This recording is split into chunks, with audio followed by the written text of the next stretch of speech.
বর্ণালী, আপনারা আছেন দি eternal sky, অনন্ত আকাশের মাঝে, আর নিজের মাঝেও আকাশকে রাখুন। আজ কথা বলবো মহাশিবরাত্রি নিয়ে। কিন্তু দেবাদিদেব মহাদেবের আদি ও অন্ত নিয়ে সত্যি কি সারসংক্ষেপ করে আলোচনা করা সম্ভব, যিনি কিনা অনন্ত? তাই মাত্র কয়েকটি কথা শুধু আপনাদের সঙ্গে শেয়ার করছি মাত্র। যাই হোক, মহাশিবরাত্রি হিন্দু ধর্মের এক গুরুত্বপূর্ণ উৎসব। ফাল্গুন মাসের 14তম রাত্রে কৃষ্ণপক্ষে শিবের আরাধনা করা হয়ে থাকে। এই দিন গোটা ভারতবর্ষ সমুদ্র হিমাচল জুড়ে ধ্বনিত হয় হর হর মহাদেব। এই মহাশিবরাত্রি নিয়ে অনেক মতই প্রচলিত আছে। যেমন বলা হয় যে এই দিনই মহাদেবের সঙ্গে বিবাহ বন্ধনে আবদ্ধ হয়েছিলেন মাতা পার্বতী। আবার অনেক বইয়ে এমনও উল্লেখ পাওয়া যায় যে আজকের দিনে মহাদেব এমন তাণ্ডব নৃত্য শুরু করেছিলেন যে সারা পৃথিবী ধ্বংসের দোরগোড়ায় এসে দাঁড়িয়েছিল। সেই ভয়ানক পরিস্থিতিতে দেবতারা মহাদেবকে শান্ত করার জন্য বিশেষ পূজা শুরু করেছিলেন। সেই থেকেই আজকের দিনে শিবের বিশেষ পূজার রীতি শুরু হয়। আবার বলা হয় যে প্রতি বছর এই মহাশিবরাত্রি পালন করা হয় ভগবান শিবের জ্যোতির্লিঙ্গের প্রকাশ হিসেবে, এবং ব্রহ্মা বিষ্ণু দ্বারা প্রথম পূজিত হয়েছিলেন তিনি।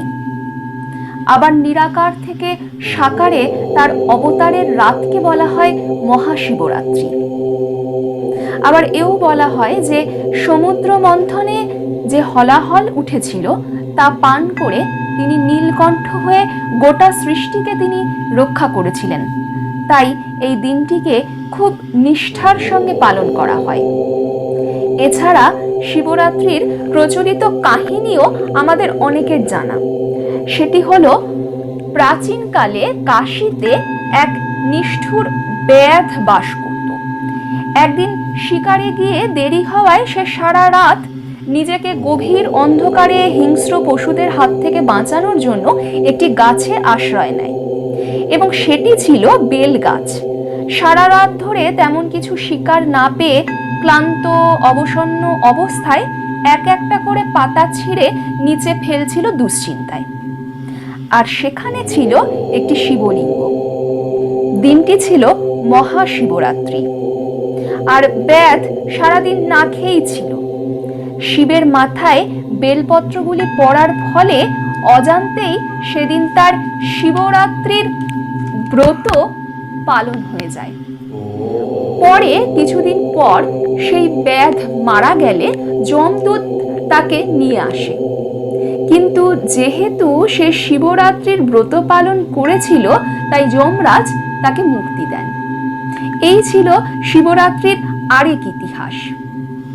সুতরাং এই দিন নিষ্ঠার সঙ্গে ব্রত পালন করলে রোগমুক্ত জীবনের পথ প্রশস্ত হয়, পারিবারিক জীবন সুখময় হয়, মন শান্ত হয়, আয়ু বৃদ্ধি পায়, মনোবল বৃদ্ধি পায়, মনের সংযম শক্তি বৃদ্ধি পায়, পাপের থেকে মুক্তি মেলে। আবার নিজ নিজ মনস্কামনা পূরণের জন্য অনেকে ব্রত পালন করেন। প্রচলিত বিশ্বাস অনুযায়ী অনেক অবিবাহিত মেয়েরা মনের মতো স্বামী লাভের ইচ্ছায় এবং বিবাহিত মহিলারা স্বামী সন্তান পরিবারের মঙ্গল কামনায় এই ব্রত পালন করে থাকেন। তবে এই মহাব্রত নারী পুরুষ নির্বিশেষে প্রায় সকলেই পালন করে থাকেন। দুধ, গঙ্গাজল, ঘি, মধু, ডাবের জল, ফুল, বেলপাতা, ফল, মিষ্টি ইত্যাদি বিভিন্ন উপকরণে উপবাস রেখে রাত্রি জাগরণের মাধ্যমে এই দিন শিবের পূজা করা হয়। বিভিন্ন উপকরণের আবার বিভিন্ন ধরনের কারণ ও ফল সম্পর্কেও অনেক জায়গায় অনেক বর্ণনা পাওয়া যায়।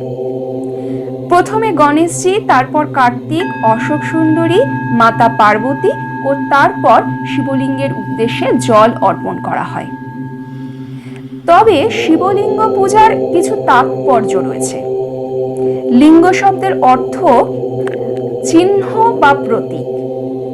এই প্রতীকে আছে পঞ্চভূত, 5টি জ্ঞানেন্দ্রিয়, 5টি কর্মেন্দ্রিয়, 5টি প্রাণ, মন ও বুদ্ধি।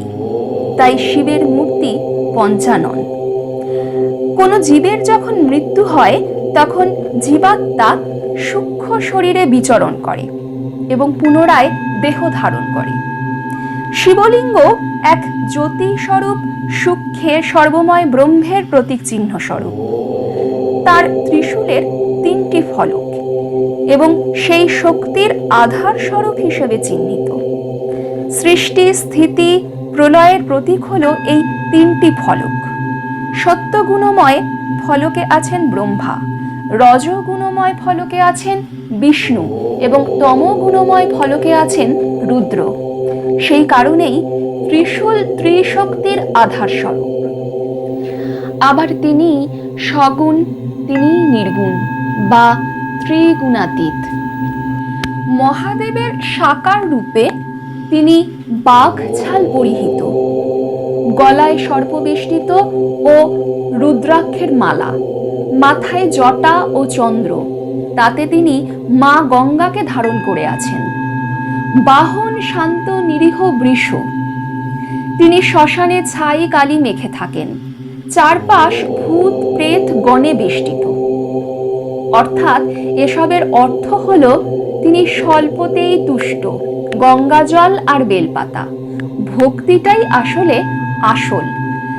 তার কাছে উঁচু নিচু, জাতি কুলে, নারী পুরুষের কোনো বিভেদ নেই। সকলেই তার সন্তান। গোটা জীবজগতের তিনিই পালন ও রক্ষাকর্তা। অর্ধনারীশ্বর রূপে পুরুষ প্রকৃতির মিলনে এই সৃষ্টিকে ধারণ করে আছেন তিনি। তিনি শান্ত। আবার প্রলয়কালে অধর্মের নাশে তারই তৃতীয় নেত্র অগ্নিগর্ভ, তিনি তখন সংহারকর্তা। তার হাতে থাকে ডমরু ও কমণ্ডলু। তিনি একাধারে সংসারী, আবার আরেক ধারে সর্বত্যাগী যোগী পুরুষ মহাদেব। ডমরুর মাধ্যমে তিনি যেমন অপস্মারকে দমন করে রাখেন, আবার তেমন আনন্দ তাণ্ডবও করেন। তিনি সকল বিদ্যা শিল্পের অধিপতি, অর্থাৎ বিদ্যাপতি। পরম জ্ঞান, বিবেক, বিচার, বুদ্ধি, প্রেম, ভক্তি, মুক্তি, মোক্ষ তিনিই সব। তিনি স্বর্গ, মর্ত, পাতাল এই বিশ্ব ব্রহ্মাণ্ডের অধিপতি। ওঙ্কার, তিনিই আবার মহাকাল। তাই মহাশিবরাত্রিতে আমরা তার মাথায় দুধ, গঙ্গাজল, যা কিনা পবিত্রতার প্রতীক, তা ঢালি।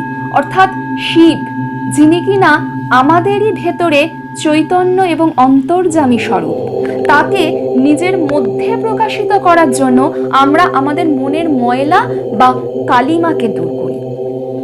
খুব সাধারণ উপকরণে তাকে পূজা দিই, অর্থাৎ অল্পতেই নিজেকে সন্তুষ্ট করি। লোভ, ঈর্ষা, কাম, ক্রোধ, মোহ থেকে নিজেকে দূরে রাখি। ধুতুরা ফুলের কাঁটা দেওয়া হয়, অর্থাৎ নিজের মনের যা কিছু কাঁটা, বিষ বা নেগেটিভিটি, সব কিছু থেকে নিজেকে মুক্ত করলাম। সংযম, উপবাস ও রাত্রি জাগরণের দ্বারা নিজেকে সংযমী করা। উপবাস অর্থাৎ উপ মানে নিকটে আর বাস মানে বসবাস, ঈশ্বরের নিকটে বাস করা। অর্থাৎ ওই দিন সমস্ত রকম সাংসারিক বিষয় আশয় থেকে নিজেকে একটু সরিয়ে রেখে রাত্রি জাগরণের মাধ্যমে সব সময় শুধু তারই ধ্যান, মনন, চিন্তা করা, তার কথা বলা, তার জপ করা, তাকেই ভালোবাসা, শ্রদ্ধা ও ভক্তি করা। মনের মতো স্বামী পাওয়া, অর্থাৎ স্ব আমি, আমার দেহের অধিপতি অর্থাৎ আত্মা, আবার তার পতি অর্থাৎ পরমাত্মা, তার সাথে সংযুক্ত হয়ে যাওয়া। অর্থাৎ কিনা এক কথায় জীবত্ব থেকে শিবত্বে উন্নীত হওয়া। এসবেরই পূজা আমরা করে থাকি। আমাদের প্রাত্যহিক সাংসারিক জীবনে থেকেও শিবত্বে যুক্ত হয়ে থাকারই একটি প্রার্থনা ও চেষ্টারই পথ প্রশস্ত হওয়াই পূজা। সত্যগুণের জাগরণ করা। শিবলিঙ্গ বা মহাদেব, তার মহিমা কীর্তি অনুযায়ী আরও নাম আছে। সেই মূর্তি পূজা অবশ্যই করতে হবে, কারণ তাতে আমাদের আরাধনা করতে, নিরাকারে শিবত্বে পৌঁছতে একটি অবলম্বন পেলে সুবিধে হয়। কিন্তু তার পূজার এই প্রতীকী অর্থগুলোকে মনে রেখে করতে হবে। শুধু আচার বা রীতি সর্বস্ব হয়ে পালন করলেই চলবে না। এই অর্থগুলোকে বুঝে পুজো করলে তবেই পুজো সার্থক হবে। সুতরাং আপনারা সকলে তার পুজো করে তার আশীর্বাদ প্রাপ্ত হন এবং সত্যে উপনীত থাকুন।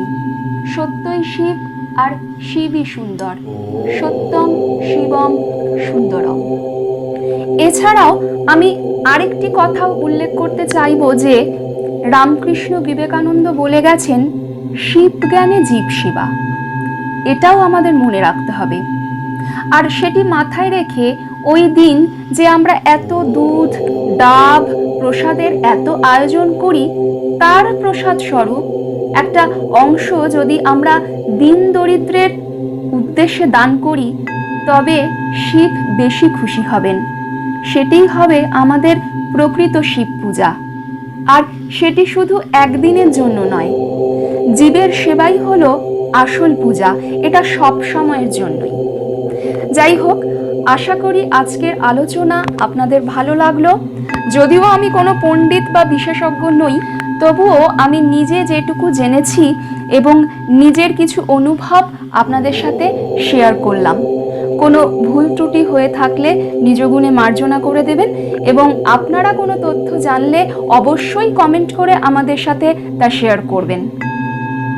সকলকে মহাশিবরাত্রির অসংখ্য শুভেচ্ছা জানিয়ে আজ এখানেই শেষ করছি। ঈশ্বর মঙ্গলময়, তিনি যেন সকলের মঙ্গল করেন। নমস্কার।